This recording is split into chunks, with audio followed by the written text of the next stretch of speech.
All right, good morning, everyone. It is time to begin our Bible study this Lord's Day morning. We're glad to see a good number here and a lot of folks heading downstairs for our Sunday morning Bible classes. We're in Genesis 6 and 7 this morning. In our study through the Bible, we've come to the period of the flood. So we're going to be studying the first part of the flood this morning, and next week the class will continue with the second part in chapters 8 and 9, and of course all the things that continue after. Thank you for handing out the questions, Jason. We'll have some of those on the screen, and we'll talk through these chapters together. All right, so as I mentioned, we've got three lessons under our belt as we've come from Genesis 1 forward. As we're studying in the flood today, we may actually see some connections. Hopefully we will as we study straight through the book of Genesis. We may see some connections to the creation, which we've so recently studied, as God now in the flood is decreating what he has created. He's undoing a lot of the things that he did in those 6 days of creation so that he can do it again with a brand new world. As we talk about the flood, I'm not sure if Brother Waldron's material, and just as an explanation for how we do this class, we have we're going through the Waldron material, which the first book of 9 is called In the Beginning, God. So pages 37 through 40 give some of his comments and really helpful information that go along with your studies. So take a look at that each week. It's not too many pages, especially as we're in the book of Genesis. Next week, of course, will just be the second part of the flood story in pages 40 through 43. But our primary focus is on the text itself. So yes, that word flood, I think there's some interesting things just in the words themselves. That word in Hebrew, of course, our Old Testament's written in Hebrew. The word ham-mabul simply meant a deluge. I was asking Bonnie, do you say deluge or deluge? I don't know quite how to say that word, but implies what? A sound effect from Norm. Just a huge amount of water coming down. We get to see that periodically here in Tennessee on a local level.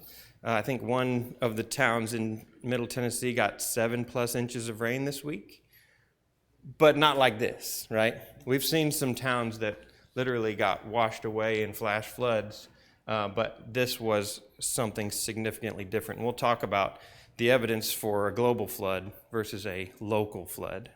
Obviously, God is communicating this global flood when he says that the water rose 22 feet or 15 cubits above the highest mountains. But that Greek word, so the Old Testament written in Hebrew, New Testament written in Greek, and Jesus refers to the flood. And of course, the Septuagint is also the Greek translation of the Old Testament. And when it mentions the flood, it uses this word cataclysmo. Cataclysmo. And what does that sound like? So we get our word cataclysm from this Greek word, and we use it generally for any major destructive event, right? Or major event that just changes the course of history, right? A cataclysm. Well, that original word was this idea of an inundation or a flood. And so it comes from this event. It helps us to see the scale, I think, of what this event was. So that's, I thought, was interesting in just the words themselves. Let's read the first 12 verses of Genesis 6. I think we'll have time to read Genesis 6, but not Genesis 7 today. And Miss Shirley, if you don't mind starting, we're going to read 12 verses, so let's take 2 verses apiece and go on back. And if you prefer not to read, just mention that to the person next to you.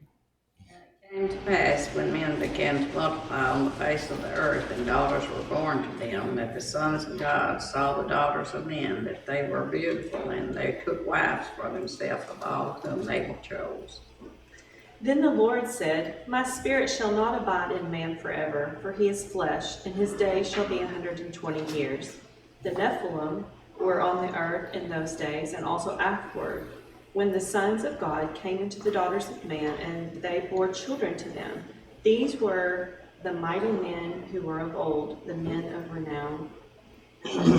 Then the Lord saw the wickedness of man was great in the earth, and that every intent of the thoughts of his heart was only evil continually. And the Lord was sorry that he had made man on the earth, and he was grieved in his heart. So the Lord said, I will destroy man whom I have created from the face of the earth, both man and beast, creeping thing and birds of the air, for I am sorry that I have made them. But Noah found grace in the eyes of the Lord. This is a genealogy of Noah. Noah was a just man, perfect in his generations. Noah walked with God, and Noah begot 3 sons, Shem, Ham, and Japheth. Now the earth was corrupt in the sight of God, and the earth was filled with violence.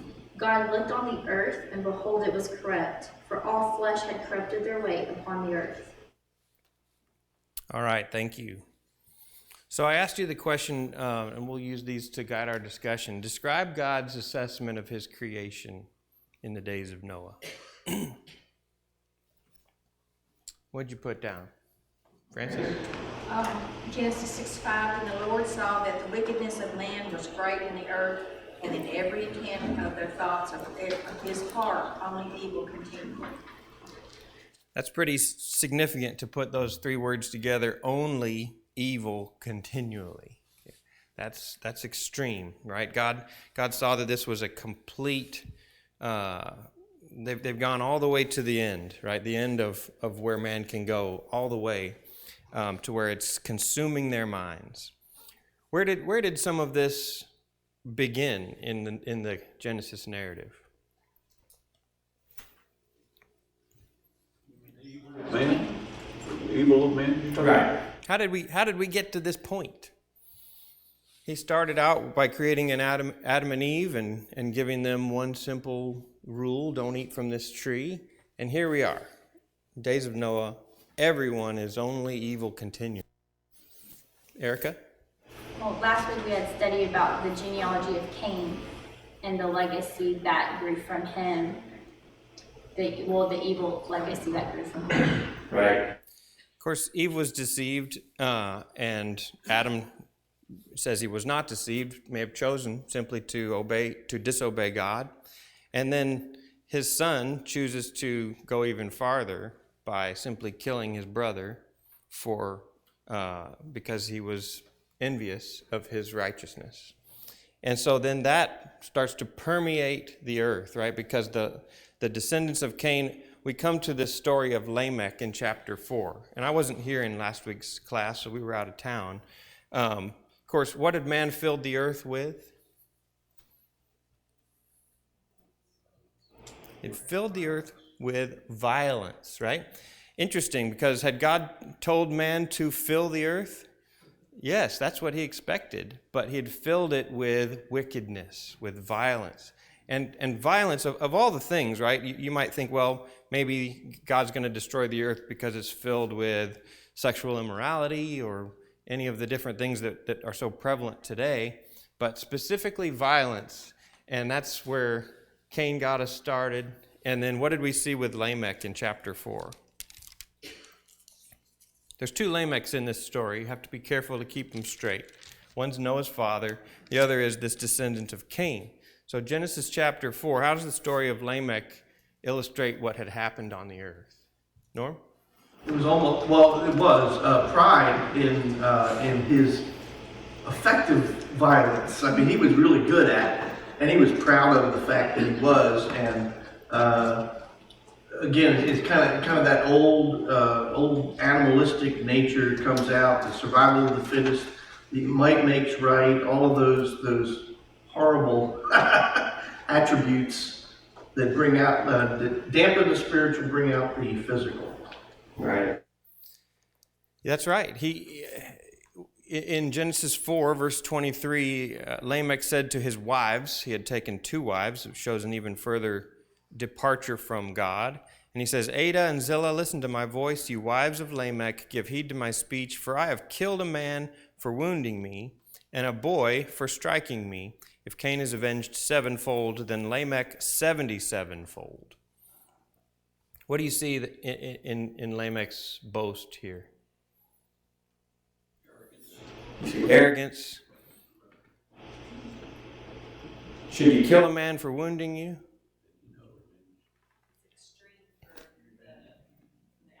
That was even against him. Right. It's not the right level of a response. When we get to the law of Moses that's given, of course, Moses is writing Genesis and, of course, Exodus. So as he's giving the law, he's also giving this backstory. And what was the law for justice? An eye for an eye. Sometimes we think of that as, boy, that seems extreme because we've been taught the mercy of Christ, right? You turn the other cheek. But in fact, God was preventing this kind of vengeance, where you can take it to whatever extreme you want, to where it's completely unfair. You wounded a man, and now you're going to be killed for it? No, an eye for an eye, an equal repayment for the crime that was done. He takes that sevenfold vengeance that God promised in the case of Cain and ascribes to himself 10 times that level of vengeance. Like Norm said, might makes right, and that's what's filling the earth. Norm? It's interesting too in verse 4 it talks about, and these were the mighty men who were of old, men of renown. And it brings out that cultural idea of we tend to idolize the fastest runner, the hardest puncher, the guy with the biggest strength, and of course that is the total opposite of the spiritual aspects of that we're supposed to be looking at, that should be things that make people of renown. Right. Yeah, he's talking about the Nephilim in Genesis 6:4. In the kids' lesson, Brandon's asking the kids, who were the Nephilim and how did they exist before and after the flood? And I was like, boy, that's a tough question. But they're going to be wrestling with that downstairs. What's your answer to that? Who are these Nephilim? My Bible says giants. Okay. Yeah, the King James Version says giants. Brother Waldron had some commentary on that the word doesn't necessitate the idea of larger men. It's just the idea of an oppressor or a tyrant. Was that what you were going to say, Norm P? Goliath was also of these people, so it's like, Right, you're going to see the Nephilim term used again after the flood. They're also called sons of Anak or Anakim, and we know there's a couple of cases, right? You've got Goliath, and he's from Gath, which was the place where the Anakim were from, and you also have this king whose bed was so large, implying that he was a giant, right? And so there's some mighty men of renown, but the idea I thought it was interesting to look at the word itself. It means to fall or to fall upon, in the idea of oppression. These are violent men, and it's adding to this idea of the earth filling with violence. Now, where they came from, this is a challenging text. This idea of the sons of God who married the daughters of men. Brother Waldron took the view, which makes good sense, that the punishment for this is coming on man, and so this sons of God is likely not anything from heaven, right? These are not fallen angels.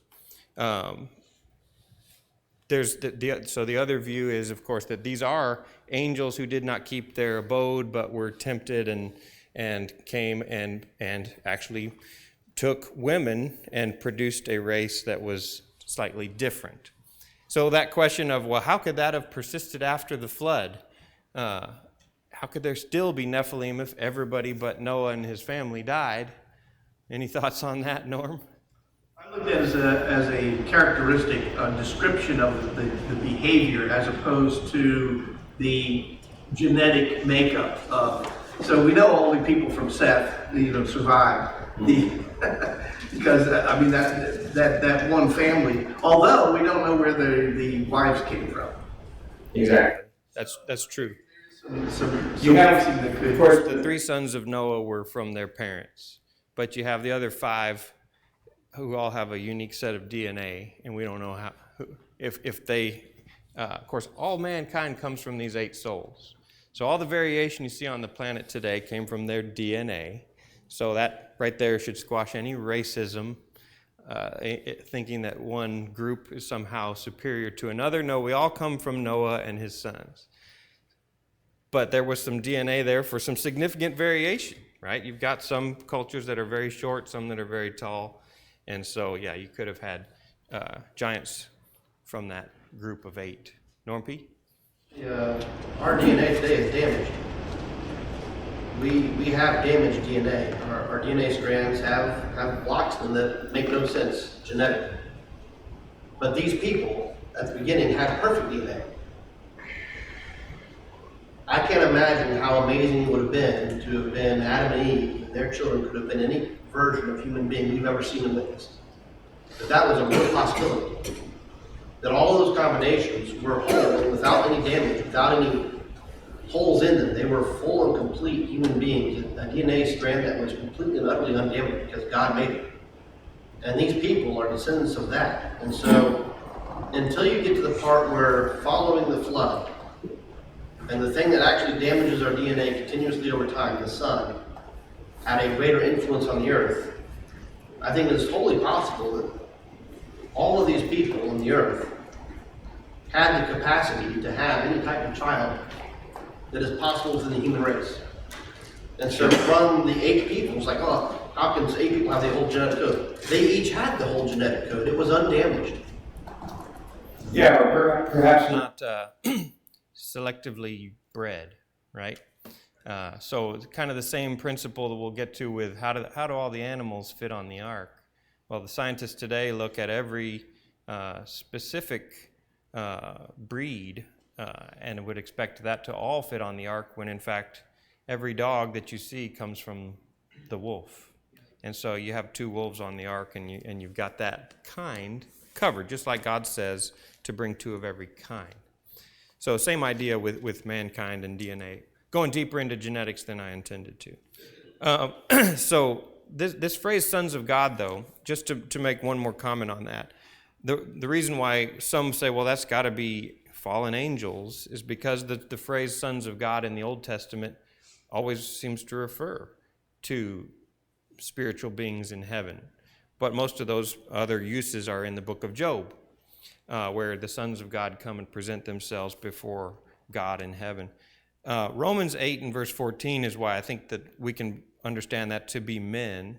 Romans 8:14 says, for all who are being led by the Spirit of God, these are sons of God.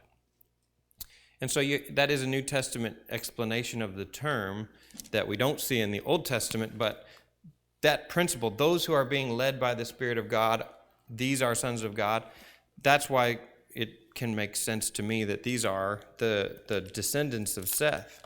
And it leads to this complete filling of the earth with violence, right? If the descendants of Seth were seeking God, and if you flip back to Genesis 4, when Seth is born, it says, to Seth, to him also a son was born, and he called his name Enosh. Then men began to call upon the name of the Lord. So not just Seth, who was, it said, in the image of Adam and a replacement for Abel, but his son Enosh.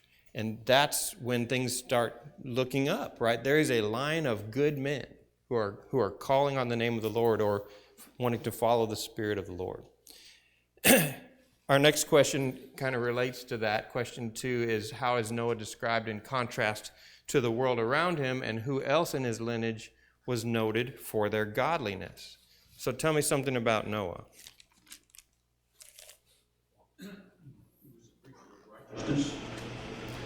Yeah, Gil said he walked with God. And we've seen that phrase one other time. Who was that with? with Enoch, right? And Enoch walked with God, and he was not, for God took him. He was just taken to heaven by God because of that walk with God. That's all we know about him. But Noah is said to walk with God also. What else did you say, Dad? He was a preacher of righteousness. He was a preacher of righteousness. How do we know that? Hebrews 11, I believe it is. I think it's actually, and question 4 gets to that, 2 Peter 2:5. A preacher of righteousness, 2 Peter 2:5. So it doesn't tell us in the Genesis account what he was doing while he was building the ark. Was he just out there building every day? No, he was spending time preaching righteousness. We assume warning the generation that there's a great destruction coming. A very apocalyptic message, right? There is an end there. It's all going to be destroyed. And so a huge contrast between Noah and this generation. Was there another hand? I was going to say, I thought it was interesting about Noah as the great-grandson of Enoch. And I thought it was really interesting that how they both walked with God, and God chose both of them to be saved from the corruptness of the world. He took Enoch where he wouldn't die, and with Noah he uses him, he saves him from the corruption and uses him to start all over with. So I just thought that was really interesting, the connection there. Oh, yeah. Yeah, I think so too. Robert? I think just in the idea of contrasting this, Warren's version says blameless in his generation. My version says blameless among his contemporaries. I just really like the idea. It doesn't say that he was perfect, but it is comparing him to this wicked world and showing how not perfect, but good of a man he was, that he was chosen for this. That's right. Yeah. In a time that everything around you is so corrupt, one man can be righteous. It's a great lesson for us to take away. It doesn't matter. This, I guess, what should jump out to us in this whole story, how many souls are going to be saved? 8. How many people are on the earth? A lot more than 8. God's not concerned about numbers. He's looking for a righteous man, and he can continue his plan. So each of us can be that righteous man or woman that God finds favor with, and his plan can continue through one man who's willing to serve him.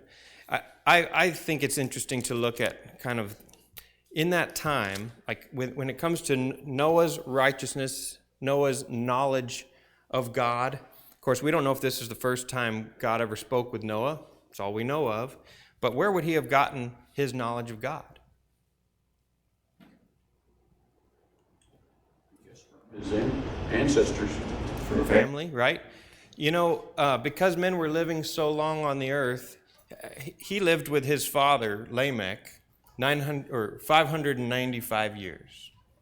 That's what it says back in chapter 5, verse 30. So if you got to spend 600 years with your dad, you think you'd have a few conversations? I think you would. Well, it just so happens that Lamech was alive on the earth at the same time that Adam was alive, the first man. They overlap, if you look at their ages, by about 56 years. So Lamech knew Adam, could have heard about the garden from the man who was in the garden. And, hundreds of years with Seth, hundreds of years. So to be able to share the earth with people who were there, who did speak with God, who did experience the fall from the garden, there's no excuse, really. And Noah's not the only one who has this one generation separation from the beginning. And so there's no excuse for anyone to have been able to walk with God. Robert? Something that sticks in my head was something that was kind of pointed out to me. If you go to Hebrews 11, a lot of these characters from the very beginning are talked about, or very beginning of the Old Testament are talked about. It says, by faith Abel offered a more excellent sacrifice. Noah's talked about by faith. The key word over and over in Hebrews 11 is by faith. Yes. We use that by faith all the time in the New Testament, whether we realize it or not. If we go to Romans 10:17, it says by faith. We use that to find our own salvation, where we talk about by faith, faith comes by hearing, and hearing by the word of God. These men, if you look at Hebrews 11 and you contrast it to this, it goes exactly what you're saying. They heard. They were told. It was taught to them. Over and over, we see in the New Testament, well, how did they know what to do? How did Abel know that he was supposed to offer this instead of Cain offering this? Well, that the true light being put on the Old Testament and the New Testament shows us, it was by faith. It's the same way that mouth to mouth teachings is what saved these people and saved them with God. Yeah, that's right. All right, for sake of time, we got to get moving. I'd like to read the second half of chapter 6, but I think we will, we have it in front of us and can speak about it while we're looking at these questions. What is the purpose of the ark that God tells Noah to build?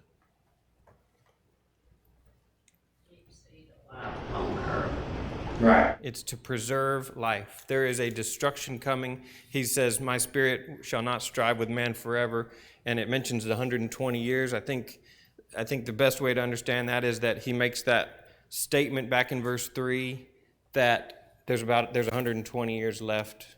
The clock is ticking and there's destruction coming, right? And so Noah has, after he gets the command to build the ark, he's got, maybe about 100 years to build the ark. And so the purpose is to preserve life on the earth because he's going to undo what it is that he did when he created the earth. He's going to wipe out everything that he allowed to live on land, everything he created on land. That day 5 and 6, all except for the sea creatures, are going to be undone. Even day 2, right? What did he do on day 2? Separated the waters from the waters, right? Remember this separation where you've got the firmament above and the waters below? Well, what happens when the flood comes? Crash back together. The waters, the windows of heaven, and the floodgates under the earth open up, and there's a recombining of all the water on the earth to flood the earth. That's right. So he tells them to build the ark to preserve life. The ark, there's 2 arks in our Old Testament, right? What's the other ark? Ark of the Covenant. To me, that helps to just understand the word, which simply means, what's that? A box, right? It's just a box. We're so used to Noah's Ark, we think Noah's boat. But he says, I want you to build a box. And I'm going to give you specific dimensions. Do God's specifications for how to build the ark fit the purpose that it was given? I see some heads nodding. Why do you think so, Francis? Because God said, and Noah did. That's right. One of the evidences for the fact that there truly was a global flood is that every culture has a flood legend, right? Does that make sense that every culture would? Yeah, because it was from this family that spread out and filled the earth. So the Chinese and people in India and the Egyptians, everybody has an ancestor who was on the ark, has 8 of them. And so it makes perfect sense. But in those legends, which are not inspired by God, a lot of times they get some of the details wrong. A lot of the details wrong. I think in the Gilgamesh epic, the box they build is a cube. How would a cube do out on the open water? I think Noah would have been tossed and turned about. In fact, the dimensions, and I commissioned a building project of my own this week. The boys, I told them to build a scale model for the ark out of Legos. This is not the first time we've done this. I did it when Jude was little. I think if you have at least this many Legos, it's a really good project. Because what you learn is, well, it had to be this long, had to be this wide, had to be this tall. And we don't know if there was any curves. You can go up to Cincinnati and see the model that was built. I haven't been yet, but I plan to. Just a really faith-building trip that I'm sure this is. where you can see that what God told Noah to build was enormous. But what building a scale model kind of does for me, and this has way too many windows, by the way, we ran out of the solid blocks. So this tells me, this isn't a boat that was built to travel across the ocean or get anywhere. It was just designed to not tip over. It has to float up, and when the flood water goes away, it has to float right back down and preserve everything inside and keep it safe. Coincidentally, or not coincidentally, but interesting enough, the Navy is still building ships with this ratio because it is extremely seaworthy. And so, I see Norm nodding his head. Ask any military man; they'll give you examples of ships that are built with the same ratio that God gave to Noah. It just needed to go up and go right back down. Okay, anything else? Oh, as far as these specifications, of course, 300 cubits, that's about 1.5 feet, right? A cubit being about this long. And so that gives you 450 feet. That's a football field and a half, right? A huge, long boat. And then he said 3 decks. And so when you add up the floor space on 3 decks, you've got almost 100,000 square feet. So is there enough room in there? Sorry, Erica, go ahead. Well, is there enough room in there to do what God wants to be done? It really is. And I read some interesting work on evidences that was done as far as the animal kind and how many you would need, the size of how many train cars, box cars that would fit in there, and how many sheep could fit in each train car, because a sheep happens to be about the average size of animals on the earth. Got just as many larger as you have smaller than a sheep. And it's like you only need about 1/3 of that space to house all the animals that are represented on the earth today by their kinds.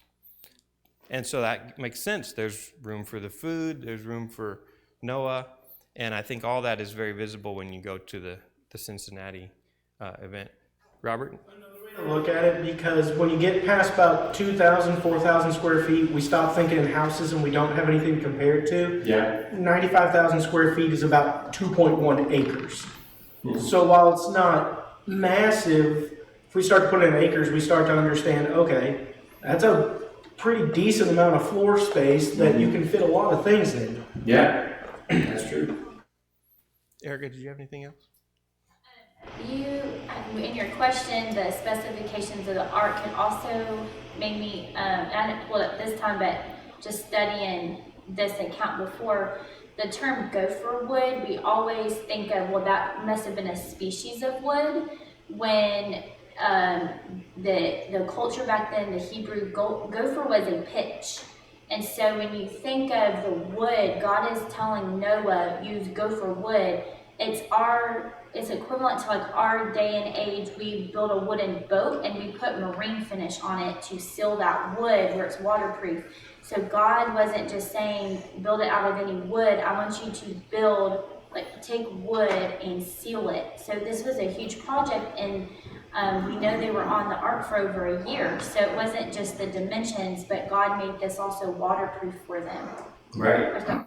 Yeah, he says to cover it inside and out with pitch.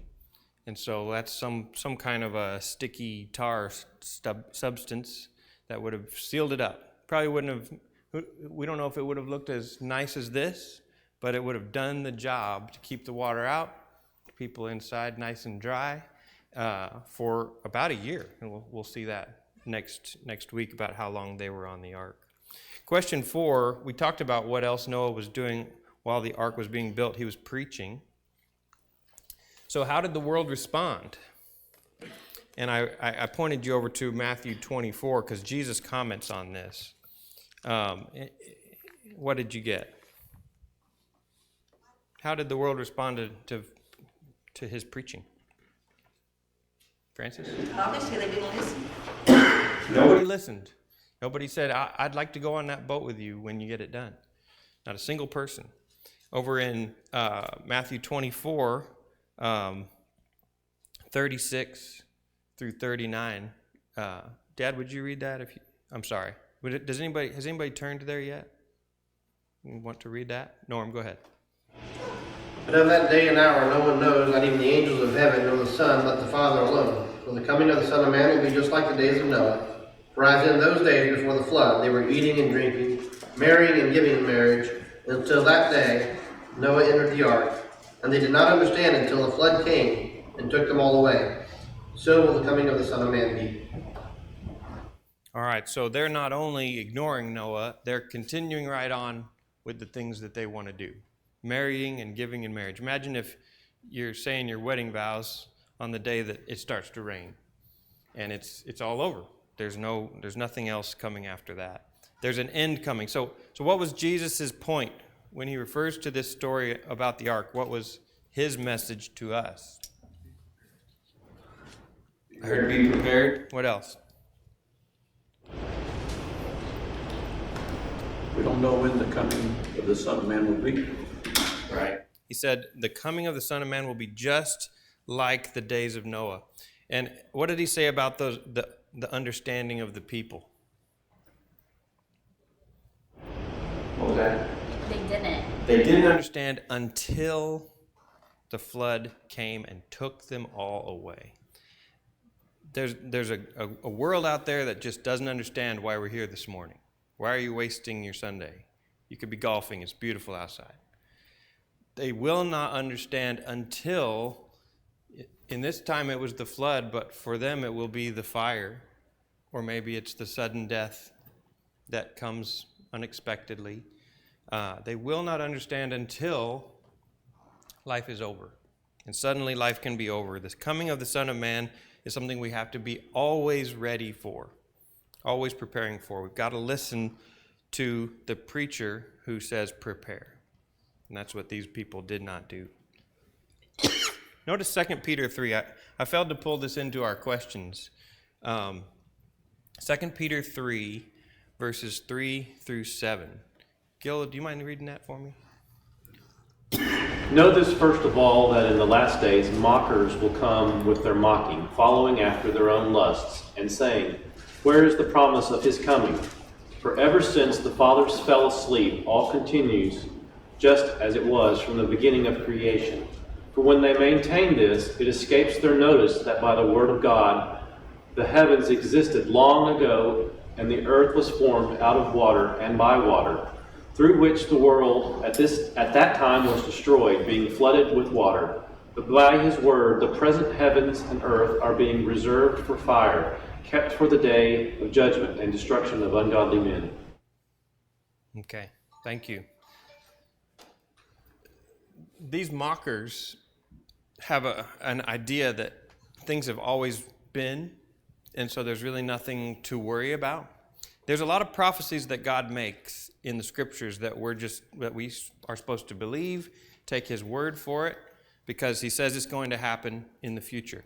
But a judgment where he wipes out the entire earth and only saves those who are righteous is a prophecy, a promise, where he can say, I did it before. And that's exactly what he's showing here with the flood. Simple faith in the flood should give us full confidence that God's going to do this again. There's no reason to doubt that God's coming in judgment and that only a few will be saved, maybe only 8 souls.